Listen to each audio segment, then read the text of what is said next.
Good morning students, गुरु classes में आपका स्वागत है। आज के इस वीडियो में हम लोग 90 डिग्री के ट्रिगोनोमेट्रिक रेशियोज को फाइंड करना सीखेंगे। तो ज़्यादा देर न करते हुए हम लोग आज के इस वीडियो को शुरू करते हैं। सबसे पहले हम लोग 90 डिग्री के ट्रिगोनोमेट्रिक रेशियोज को फाइंड करने के लिए हम एक राइट एंगल ट्रायंगल को कंसीडर करेंगे, जैसा कि हमने सारे ट्रिगोनोमेट्रिक रेशियो को फाइंड करने के लिए किया।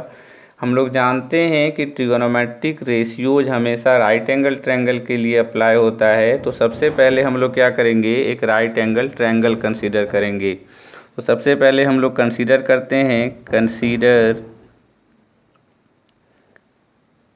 ए right angle triangle, right angled triangle ABC in which angle B equal to 90 degree and angle A equal to theta.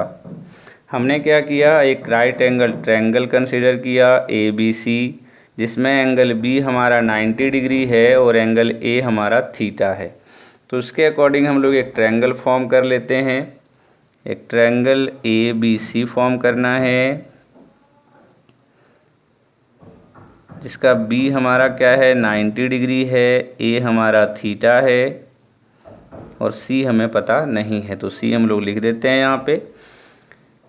Theta के लिए ये हमारा हो गया बेस, ये हमारा हो गया परपेंडिकुलर और ये हमारा हो गया हाइपोटेनस।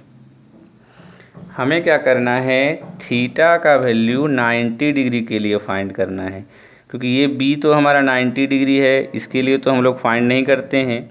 हमें दिए हुए एंगल के लिए फाइंड करना है। मीन्स इस थीटा का वैल्यू 90 डिग्री जब होगा, उस केस में हमारा ट्रिगोनोमेट्रिक रेशियो क्या होगा। तो जिस तरह से मैंने 0 डिग्री के लिए फाइंड किया ट्रिगोनोमेट्रिक रेशियो, हम लोग सेम प्रोसेस फॉलो करेंगे 90 डिग्री के लिए। अब थोड़ा ध्यान से इसको समझें। मान लीजिए हम लोग यहाँ पे खड़े हैं और उसी तरफ 5 स्टोरी बिल्डिंग को देख रहे हैं। तो मान लीजिए थीटा का वैल्यू हमारा फ़िलहाल अभी क्या है, 30 डिग्री है। ये थीटा हमारा 30 डिग्री है। हम यहाँ से थोड़े यहाँ पे आ गए और फिर से हम 5 स्टोरी बिल्डिंग के टॉप को देख रहे हैं। तो जब हम यहाँ से यहाँ पे आ जाएंगे, मान लेते हैं ये हमारा D है। जब D पे आएंगे तो थीटा का वैल्यू क्या होगा, बढ़ जाएगा। क्योंकि देखिए, आप ध्यान से देखें कि अगर दूर से आप किसी चीज़ को देखते हैं तो आपको सर को थोड़ा कम उठाना पड़ता है, और जैसे जैसे आप उसके क्लोज जाते हैं तो आपको अपना सर ज़्यादा उठाना पड़ता है। इट मीन्स यहाँ पे अगर हम इस बिल्डिंग को देखेंगे तो हमारा एंगल अगर 30 है, तो जैसे जैसे हम लोग क्लोजर जाएंगे और इसी को अगर देखेंगे तो हमारा ये एंगल जो होगा वो बढ़ता जाएगा। तो मान लेते हैं जब यहाँ D पे आए तो ये हमारा 45 डिग्री हो गया। फिर हम थोड़े क्लोज गए घर के, तो यहाँ फिर से उसके टॉप को देख रहे हैं, यहाँ पे हम खड़े हैं। तो इसको मान लेते हैं E। तो 8 पॉइंट E जब हम देखेंगे तो हमारा एंगल और बढ़ जाएगा। अब ध्यान से देखें, इसका जो मूवमेंट है, हम लोग पढ़ते हैं एंगल क्या होता है, angle is the space between two rays. तो ये जो गैप है इस दोनों लाइन का, ये कम है, ये थोड़ा ज़्यादा है, ये और भी ज़्यादा होगा। तो ये मान लेते हैं शुरुआत में जब हम देख रहे थे इनिशियल पॉइंट से तो 30 डिग्री फॉर्म हो रहा था। जैसे जैसे हम क्लोज हो गए तो थीटा हमारा बढ़ता चला जा रहा है। तो एंगल 60 फॉर्म हुआ जब हम E पे पहुँचे। और मान लीजिए जब हम इस B पर पहुँच जाएंगे और यहाँ से अगर हम देखना चाहेंगे C को, तो उस केस में हमको अपना सर स्ट्रेट रखना पड़ेगा। यहाँ से स्ट्रेट देखना होगा तभी ये दिखेगा। और जब हम परपेंडिकुलर देखते हैं तो ये हमारा 90 डिग्री होता है। तो जब थीटा 90 डिग्री होगा तो क्या होगा, ये धीरे धीरे घटते घटते A B की जगह पे आ जाएगा। मीन्स A जो है B पे कोइंसाइड कर जाएगा। तो क्या हो जाएगा, ये B हमारा 0, क्योंकि अभी फ़िलहाल ये क्या है, AB हमारा B है। जब यहाँ से यहाँ आ गए तो ये BD बन गया और BD का लेंथ AB से छोटा है। फिर हम E पे आ गए तो BE और छोटा हो गया। और जब यहाँ से उठ के हम B के पॉइंट पे आ गए तो ये जो लेंथ था ये टोटली 0 हो गया, क्योंकि A यहाँ पे कोइंसाइड हो गया। और ये एंगल बढ़ते बढ़ते लास्ट में ये 90 डिग्री पे आ गया। अब ध्यान से देखें, ये 30 डिग्री था, जैसे हम क्लोज गए ये 45 डिग्री हो गया, और क्लोज गए तो ये 60 डिग्री हो गया। और जब हम इस बिल्डिंग के ग्राउंड फ्लोर पे पहुंच गए तो यहाँ से जब हम टॉप को देख रहे थे तो ये पूरी तरह से परपेंडिकुलर हो गया। देखिए 90 डिग्री है, ग्राउंड से 90 डिग्री फॉर्म कर रहा है। तो जब थीटा 90 होगा तो एच हमारा यहाँ से देखिए फिर से बेस तो हमारा 0 हो गया, घटते घटते ये बेस 0, और हाइपोटेनस इस बार हमारा क्या होगा, ये सी ए अभी लेंथ बड़ा है, जब हम डी पे आ गए तो सी डी थोड़ा छोटा हो गया, फिर सी ई और छोटा हो गया। जब हम बी पे आ गए, ए से बी तक पहुंच गए तो सी ए जो है वो सी बी पे कोइंसाइड कर गया, कोलैप्स कर गया, तो सी ए इक्वल टू सी बी हो गया। तो यहाँ पे हम लोग लिख सकते हैं when theta equal to 90 degree B C equal to A C हो जाएगा। बी सी पे ए सी कोलैप्स कर जाएगा, घटते घटते घटते ये एक दूसरे पे कोलैप्स कर गया, और ये बी का जो लेंथ है जो बेस हमारा था वो घटते घटते क्या हो गया, 0 हो गया, क्योंकि ए यहाँ पे कोलैप्स कर गया, कोइंसाइड कर गया, तो ये लेंथ तो रहा ही नहीं। B C equal to A सी हमारा परपेंडिकुलर हो गया, ये हाइपोटेनस घटते घटते घटते घटते ये परपेंडिकुलर के बराबर हो गया, और बेस हमारा 0 हो गया। It means A B equal to 0 हो गया। अब हमारा तीनों साइड मिल गया कि बी सी ए सी के बराबर होगा जब हमारा थीटा 90 होगा, ए बी हमारा 0 होगा।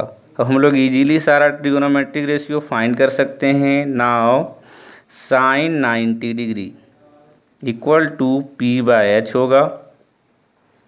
परपेंडिकुलर हमारा है बी सी और हाइपोटेनस है A C. B C equal to A C है पी, तो P by P cancel out होके 1 हो गया।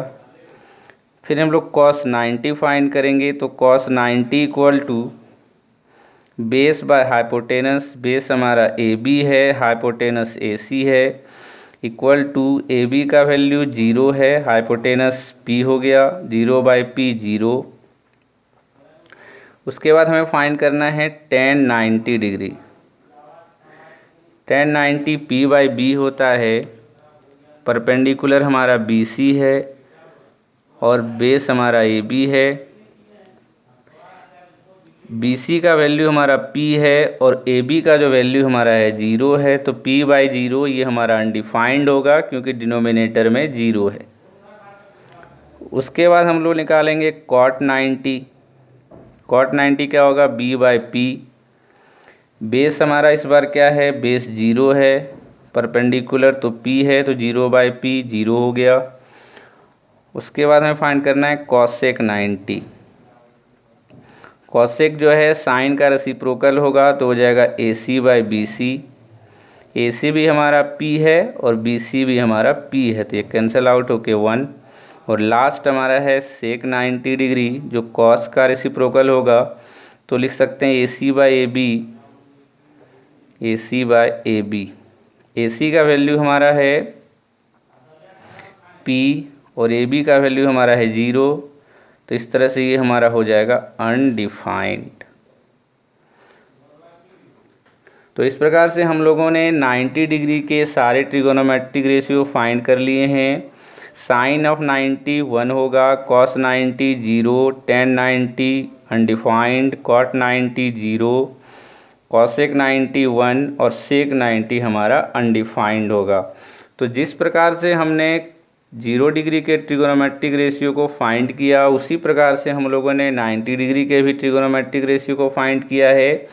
यहाँ पे आपको सिर्फ जैसे जिस तरह से हमने क्या किया, 0 डिग्री को फाइंड करने के लिए हम लोग इस पॉइंट को फिक्स रखे जहाँ पे हम खड़े थे, और अपने आईज को मान लेते हैं। हम जब यहाँ से देखते हैं तो मेरा आई यहाँ पे था, तो इसको मैंने घटाना शुरू किया, तो ये हमारा 0 हो गया। सेकेंड केस में हम आई को फिक्स रखे, खुद को जब हम उस बिल्डिंग के फुट की तरफ लाना शुरू किए तो ये 90 डिग्री हो गया। सिर्फ आप इस लॉजिक को अगर समझ जाएंगे तो ट्रिगोनोमेट्रिक रेशियो ऑफ 0 डिग्री भी आपके लिए बहुत ही आसान हो जाएगा, और ट्रिगोनोमेट्रिक रेशियो ऑफ 90 डिग्री भी आपके लिए काफ़ी आसान हो जाएगा। उम्मीद करते हैं आपको ट्रिगोनोमेट्रिक रेशियो ऑफ 90 डिग्री हमने कैसे फाइंड किया वो आपको समझ में आ गया होगा। अगर आपको कहीं भी trigonometric ratio of 30 degree, 60 degree, 45 degree, 0 degree और 90 डिग्री को समझने में कोई प्रॉब्लम हो तो आप हमें कमेंट बॉक्स में लिख सकते हैं या फिर हमारे इंस्टाग्राम अकाउंट में भी आप मैसेज कर सकते हैं। मैं कोशिश करूँगा फिर से मैं आपको अच्छे से समझाने का। अगर आपको कहीं भी कोई दिक्कत हो तो मैं आपको फिर से एक नई वीडियो में फिर से इसको समझाने का कोशिश करूँगा। आज के वीडियो के लिए बस इतना ही। अगर आपको आज का ये वीडियो पसंद आया हो और आपको समझ में आया हो कि कैसे मैंने इसे फाइंड किया है ट्रिगोनोमेट्रिक रेशियो ऑफ 90 डिग्री को, तो हमारे वीडियो को लाइक ज़रूर करें और हमारे चैनल को भी सब्सक्राइब करें। आज के इस वीडियो के लिए बस इतना ही। धन्यवाद।